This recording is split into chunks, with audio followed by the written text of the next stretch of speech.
his disciples that where I will be, that's where you will be. In my Father's house, there's many mansions. If it were not so, I wouldn't have told you. But nobody else can really make that claim because everybody else is still in the grave.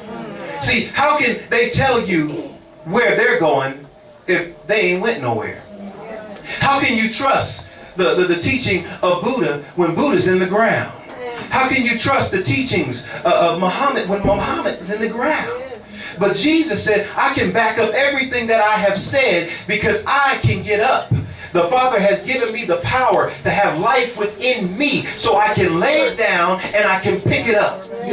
You ought to tell your neighbor, because he got up, you can get up too. And your rising starts right here in this life. There are things that you've got to rise from right now. There is some bitterness in your heart that you got to rise from. There's some devastation in your family that you got to rise from. There's some problems and some issues that the Lord has given you the same power that raised Jesus Christ from the dead. It is now in you so that you can rise beyond whatever it is that has the tombstone has been rolled in front of you. You ought to say, I can get up. You got to say it like you mean it. I can get up. Because if you don't believe you can get up, you won't get up. But the Bible says that because we are risen with him, we ought to seek those things that are above. That we ought to be where he's at. Our minds ought to be focused on the things that are risen, not on the things that are on this earth.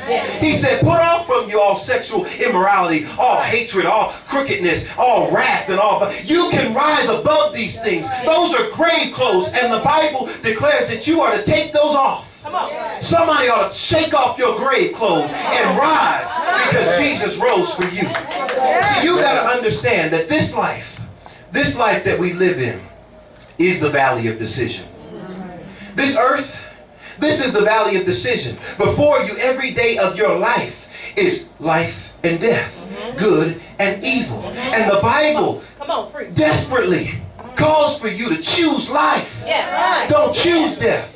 So, Pastor, what do you mean? Can you help me with this? Well, here's what I mean. Is that in this life, there are some awful things that you have seen. That you have experienced some sorrow. You have experienced some pain. You have experienced some heartache. You have experienced some tragedy. You have been victimized. You have been walked on. And everything that you have experienced is only a small smidgen of what the lake of fire and brimstone is going to be like.